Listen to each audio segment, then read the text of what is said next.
प्रसंगी बुद्धभूमी मावसाळ्यावर निघालेल्या धम्मसहलेतील सर्व उपासक या ठिकाणी आता रामभार स्तूप या ठिकाणी पोहोचलेले आहेत।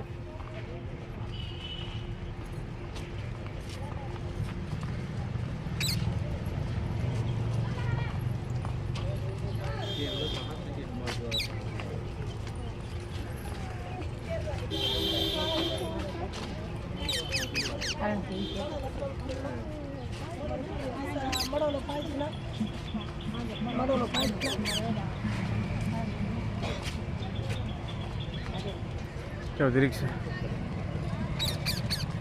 นี่นะครับมาครับ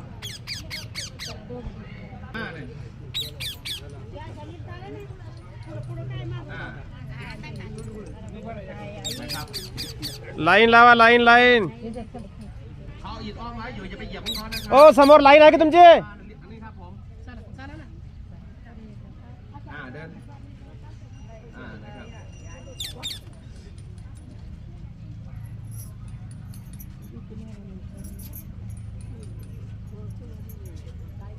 มาครับมานะครับมานะครับอย่าเหยียบของเขานะครับอย่าไปเหยียบของเขานะครับเดินอ้อมมานะครับถ้าอย่างนั้นก็เดินเลยมาก็ได้ไม่ต้องมาทางนี้เดินเลยมานี่ก็อ้อมมานี่ครับนะครับมาจ้ะมานะครับ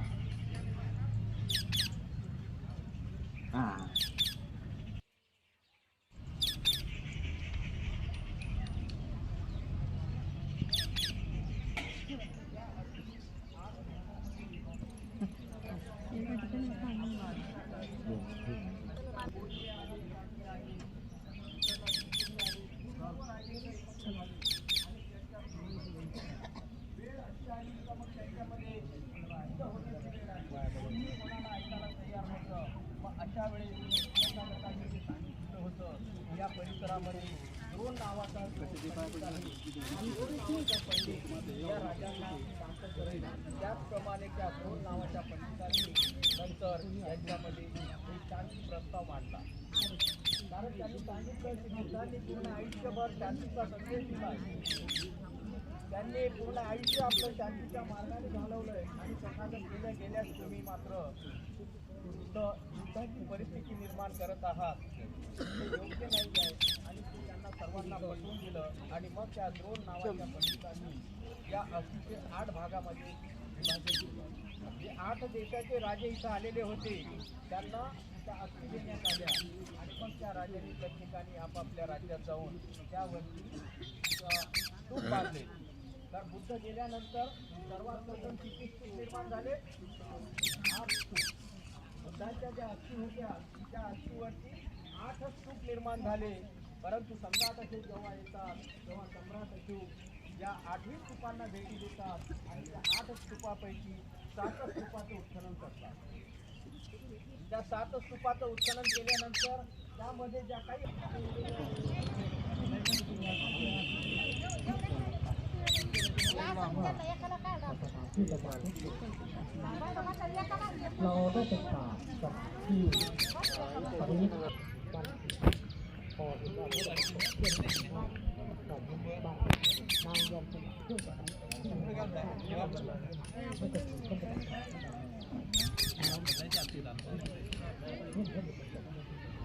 बघा बरं किती भारी दिसू लागले तुम्ही आता।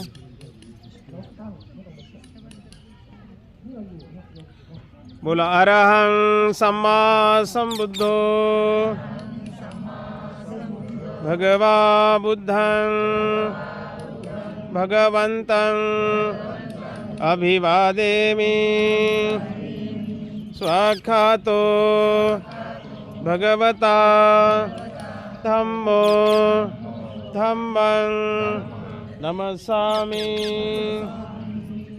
सुपटिपन्नो भगवतो सावक संघो संघं नमामि। नमो तस्स भगवतो अरहतो सम्मा संबुद्धस्स।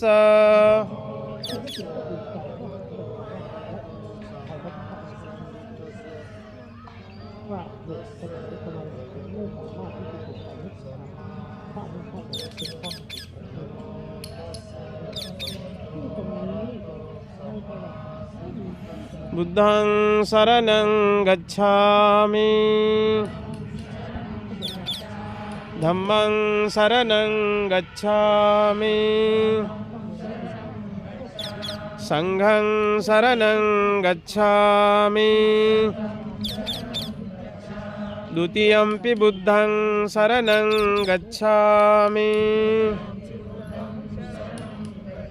द्वितीयंपि धम्मं शरणं गच्छामि द्वितीयंपि संघं शरणं गच्छामि तृतीयंपि बुद्धं शरणं गच्छामि तृतीयंपि धम्मं शरणं गच्छामि तृतीयंपि संघं शरणं गच्छामि पाणातिपाता वेरमणि सिक्खापदं समादियामि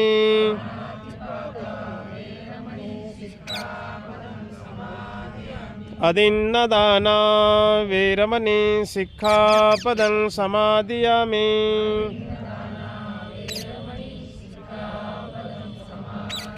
कामेषु मिच्छाचारा वेरमणि सिक्खापदं समादियामि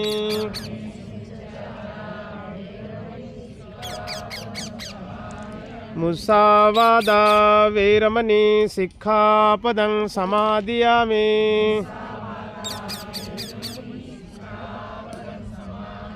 सुरामेरयमज्जपमादठाना वेरमणि सिक्खापदं समादियामि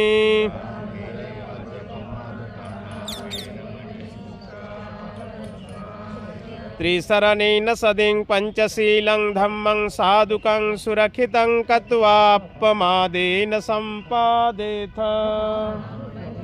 साधु साधु साधु वंदन करा। बुद्धं नमामि धम्मं नमामि संघं नमामि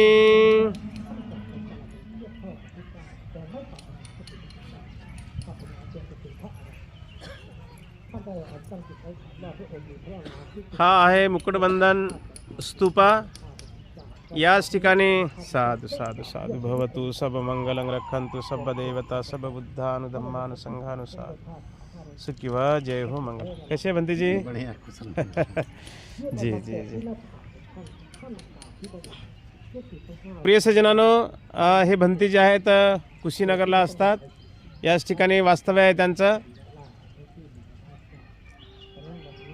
प्रत्येक धम्मसहलीच्या वेळेस त्यांची आमची भेट होत असते। भंतीजी सकाळी अगदी 6ला इथे हजर असतात आणि या निमित्ताने आपल्या धम्मसहलीतील उपासकांना या ठिकाणी तुम्हाला या ठिकाणची सविस्तर माहिती देतील। आपण सर्वांनी शांत चित्ताने एकाग्र चित्ताने आपण सर्वांनी या ठिकाणी भंतेंचे प्रवचन, थोडक्यामध्ये ज्याला आपण माहिती म्हणू, या माहितीचं पूर्ण बारकाईने लक्ष घ्यायचं आहे। म्हणा साधु साधु साधु। हम आप लोग को यहाँ के बारे में बताएंगे। भगवान बुद्ध तथागत निर्वाणेंगे। इसके पहले कोई महापुरुष, कोई देवी देवता इस धरती पे पैदा नहीं लिया जो पहले ही घोषणा कर दे हम इस डेट में अपने शरीर को त्याग देंगे। ये फर्स्ट महापुरुष हैं जिसे भगवान बुद्ध तथागत के नाम से जाना जाता है। इनके साथ में 5000 बहुत भिक्षु थे। जब ये लोग वहाँ से चले तो यहाँ से 18-20 किलोमीटर पड़ता है, जिसका फर्स्ट नाम पावापुरी है, दूसरा पावानगर है। आज के डेट में उसे फाजी नगर के नाम से जाना जाता है, चुंदा प्लेस के नाम से जाना जाता है। उसी जगह पे एक चुंद नाम का व्यक्ति रहता था जो किसी भी धम्म के साधु संत को देखते ही उसके मन में अजीब से जागरूक पैदा होता था कि हम क्या चीज़ दान कर दें। दान परमिता उनका बहुत तेज करार था। तो उसी के आम्रवन में भगवान बुद्ध तथागत बौद्ध भिक्षुक उपासक उपासिकाएं सभी लोग आकर के जमीन पर लेटे थे, विश्राम कर रहे थे, आराम कर रहे थे। तब तक जो चुंद नाम का व्यक्ति था उसका एक मंत्री दरबारी आम्रवन की तरफ आया और आकर के देखा यहाँ पे तो बौद्ध भिक्षुक उपासक उपासिकाएं कुछ लोग साधु संत आए हैं जो जमीन पर लेटे हैं। और देखने के बाद चुपके से लौट के आया, चुंद से बोला, हे महाराज, अपने आम्रवन में बौद्ध भिक्षुक उपासक उपासिकाएं कुछ लोग साधु संत आए हैं जो जमीन पर लेटे हैं। इतना सुनने के बाद जो चुंद नाम का व्यक्ति था दौड़ के आया और भगवान बुद्ध तथागत के चरण में गिर पड़ा और गिर के कहा कि हे भगवान बुद्ध तथागत, बौद्ध भिक्षुक उपासक उपासिकाएं, आज आप सभी लोग हमारे वहाँ ठहरिए, स्नान करिए, आराम करिए, भोजन ग्रहण करिए, उसके बाद आप लोग आगे जाइएगा। तो बौद्ध भिक्षुक उपासक उपासिकाओं के लिए चुंद ने अलग भोजन बनवाया और स्पेशल भगवान बुद्ध तथागत के लिए अपने हाथ से अलग भोजन बनाया। उसके मन में यह था, कितना अच्छा से अच्छा भोजन बना करके भगवान बुद्ध तथागत को हम ग्रहण करा दें ताकि इनके साथ मेरा नाम अटल हो जाए, जुड़ जाए। किसी चीज को ज्यादा अच्छा बनाते बनाते वह खराब भी हो सकता है, जिससे हम लोग पाली में शुक्र मधो के नाम से जानते हैं। शकरकंद का नाम है पाली में शुक्र मधो। उसे खाने के बाद शरीर के अंदर दर्द थकान जो भी कुछ रहता था खत्म हो जाता था। उसी में शहद, घी, मशरूम, गुड़ जो भी कुछ मिला, चुंद ने अच्छा बनाने के चक्कर में सभी को एक ही में मिक्स कर दिया, जिसके कारण उसमें पॉइजन हो गया, जहर हो गया।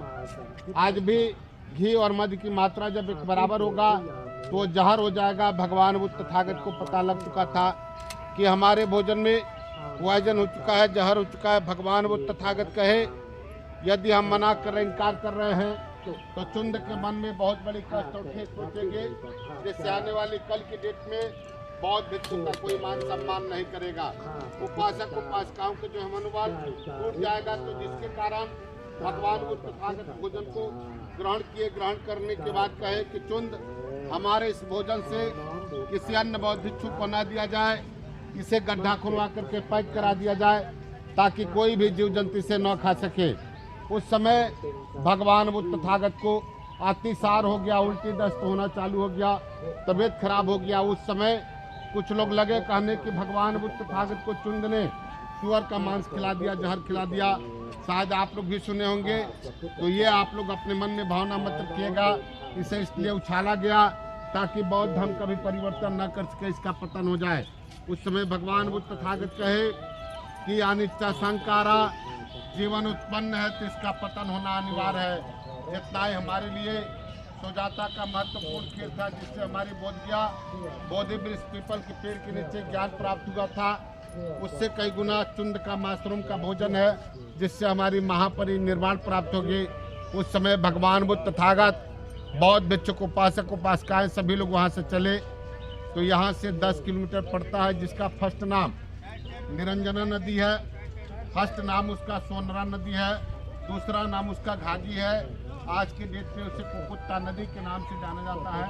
उसी जगह पे भगवान बुद्ध तथागत, बौद्ध भिक्षुक उपासक उपासिकाएं सभी लोग आए तो स्नान किए, आराम किए और कहे कि हमें कुसावटी जाना है। इसका फर्स्ट नाम कुसावटी है, दूसरा नाम इसका कुशीनारा है। आज के डेट में इसे कुशीनगर के नाम से जाना जाता है। यहाँ पे जब भगवान बुद्ध तथागत आए तो सबसे पहले, जिसे हम लोग माथा कुंवर टेम्पल के नाम से जानते हैं, जहाँ भगवान मेडिटेशन में बैठे हैं, बुद्धा वाहन पार्किंग के जस्ट बगल में है, सबसे पहले आए तो उसी जगह बैठे और बैठ करके आनंद जी को अपना पात्र दिए और कहे कि आनंद, हमें प्यास लगी है, पानी पिला दीजिए।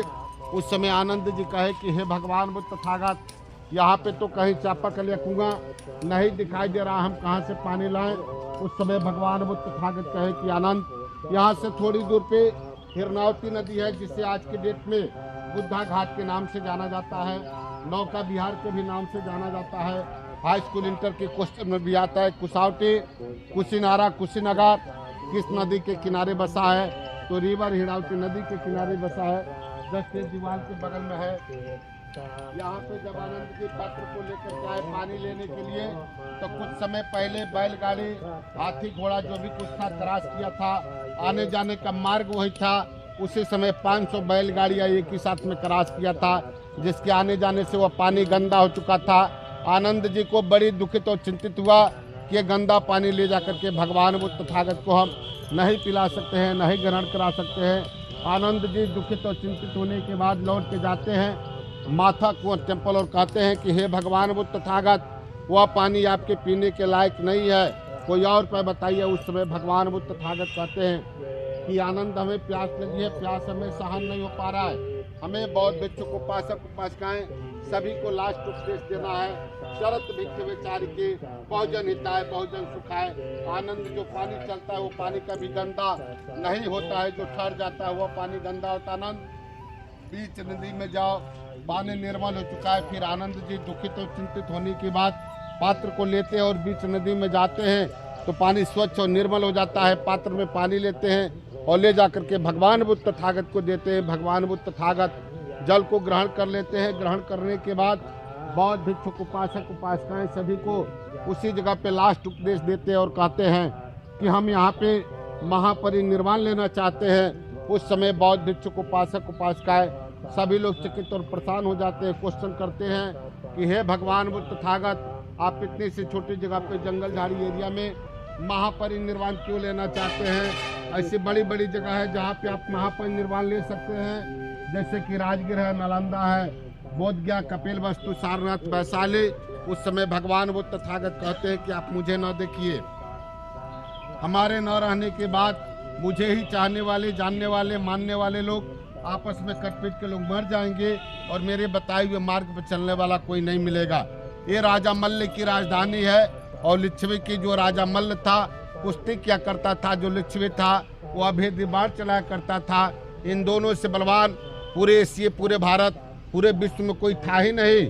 उस समय भगवान बुद्ध तथागत कहे ये लोग जैसे चाहेंगे उसी हिसाब से लोग चलेंगे। तो पहले के साधु संत लोग जिस राज्य में जाते थे अपने शरीर को त्यागने के लिए, दाह संस्कार करने के लिए जमीन मांगते थे। उस समय राजा मल्ल को बुलवाए और कहे कि हे राजा मल्ल, हम तुम्हारे राज्य में महापरिनिर्वाण लेना चाहते हैं। उस समय राजा मल्ल ने कहा कि हे भगवान बुद्ध तथागत, मेरा 14 कोश का राज्य है, यानी कि 42 किलोमीटर का राज्य आपका है। आप जहाँ भी चाहें वहाँ पे महापरिनिर्वाण ले सकते हैं। तो जहाँ लेटी हुई प्रतिमा है, जिसे हम लोग महापरिनिर्वाण टेम्पल के नाम से जानते हैं, उसी जगह पे 2 साल वृक्ष का पेड़ था। एक उत्तर और एक दक्षिण, पेड़ का आकार एकदम सीधा था। उसी पेड़ के बीच में सो करके भगवान बुद्ध तथागत तीसरे पैर में महापरिनिर्वाण लिए। उत्तर साइड में सर को की और दक्षिण साइड में पैर को। कारण यह है कि जितना ही हम लोग उत्तर जाएंगे इसकी हाइट ऊंची होती जाएगी और दक्षिण जितना ही हम लोग जाएंगे इसकी हाइट कम होती जाएगी, जिसके कारण भगवान बुद्ध तथागत उत्तर साइड में सर को किया और दक्षिण साइड में पैर को करने के बाद उसी जगह पे महापरिनिर्वाण लिए। महापरिनिर्वाण लेने के बाद इनकी बॉडी को पूरी अच्छी तरह से चंदन की लकड़ी का बक्सा बना करके तेल और घी में डुबा कर रखा गया। उस जमाने में किसी लेप्स या बर्फ का प्रयोग नहीं था। धूप अगरबत्ती भी जला कर रखा गया दर्शन के लिए, इसलिए ताकि इनकी शरीर और बॉडी से कोई बदबू और गंध न आए। उसी जगह पे 7 दिन रखा गया। उस समय राजा मल्ल ने द्रोण नाम के ब्राह्मण से पूछे, हे ब्राह्मण, इनकी दाह संस्कार कैसे की जाएगी? उस समय कुछ लोग ये कह रहे थे साधु संत को जलाया जाता है, कुछ लोग कह रहे थे दफनाया जाता है, कुछ लोग कह रहे थे दहलाया जाता है। उस समय राजा मल्ल ने जब द्रोण नाम के ब्राह्मण से पूछे तो उस समय द्रोण नाम के जो व्यक्ति थे वो बताए कि भगवान वो तथागत चक्रवर्ती राजा थे, इनकी दाह संस्कार चक्रवर्ती राजा की जैसी होनी चाहिए। फिर उस जमाने में हाथी, घोड़ा, बाजा, बेंजू सभी को इकट्ठा किए। लोग इकट्ठा करने के बाद इस जगह पे लोग लेकर के आए, जिसका फर्स्ट नाम आदहान चैत्य है। आदहान चैत्य स्मशान घाट को ही बोला जाता है। बौद्धिस्ट में अगरबत्ती और मोमबत्ती से ही बॉडी को पराग लगाई जाती है। पूरी अच्छी तरह से लकड़ी को सजा दिए। सजाने के बाद भगवान बुद्ध तथागत की बॉडी को 500 मीटर कपड़े से, चिवर वाली वस्त्र से इनकी बॉडी को लपेट करके रखा गया था। जब ये लोग आग लगाना चालू किए तो उस समय भगवान बुद्ध तथागत के कपड़े से 1.5 फीट हाथ और पैर दोनों बाहर निकल गया, जिसके कारण लकड़ी गिरना चालू हो गया। पूरा हाहाकार मच गया। उस समय जीव जंतु पशु पक्षी सभी लोग चकित और परेशान हो गए। लगे लोग क्वेश्चन करने की हे राजा मल्ल, इस तरह क्यों हो रहा है? उस समय राजा मल्ल ने द्रोण नाम के ब्राह्मण से पूछे, हे ब्राह्मण, इस तरह क्यों हो रहा? तो उस समय जो अनिरुद्ध बनते थे, जिनके नाम से अनुरुद्धा ग्राम सभा चलता है, वह बताए कि भगवान बुद्ध तथागत महाकश्यप का वेट कर रहे हैं।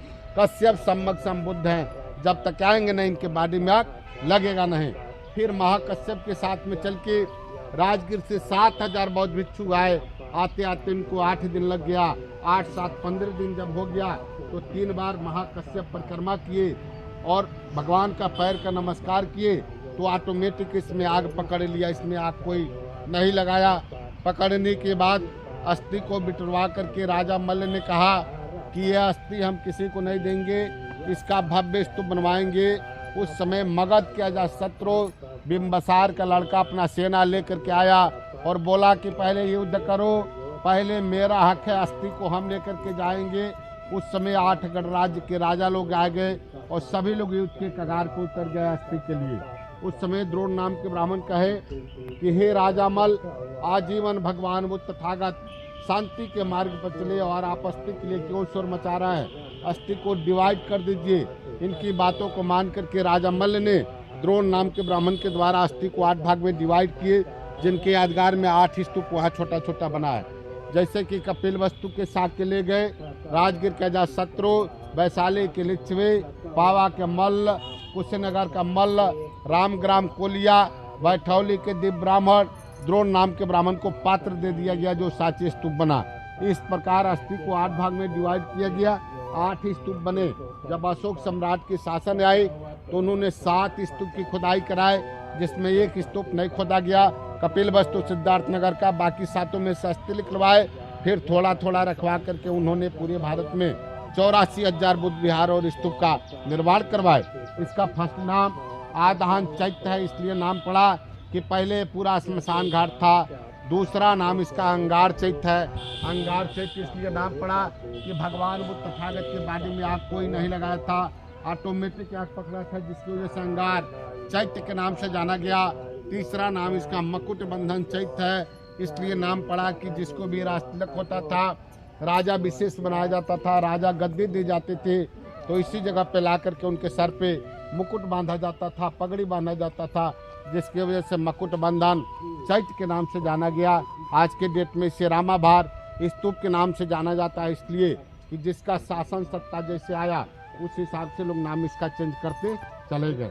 और भगवान बुद्ध तथागत की जो अस्थि कलश है, जान लेटी हुई प्रतिमा है, उसके पीछे जो गुंबज है उसी में इनकी अस्थि कलश रखी गई है। साधु साधु साधु साधु। साधु। बुद्धं नमामि, धम्मं नमामि, संघं नमामि, अहं वन्दामि सर्वदा। साधु साधु साधु। जय भीम, जय भीम, जय भीम। अशा पद्धतीने या ठिकाणी भंतेजींनी तुम्हाला या ठिकाणी सविस्तर माहिती दिलेली आहे। भंतेजी हिंदी भाषिक आहेत म्हणून हिंदीमध्ये बोलले। आपल्याला सर्वांना त्याची सर्व सखोल माहिती समजली असेल। या ठिकाणी बघा कांबळे आई पण या ठिकाणी आलेले आहेत।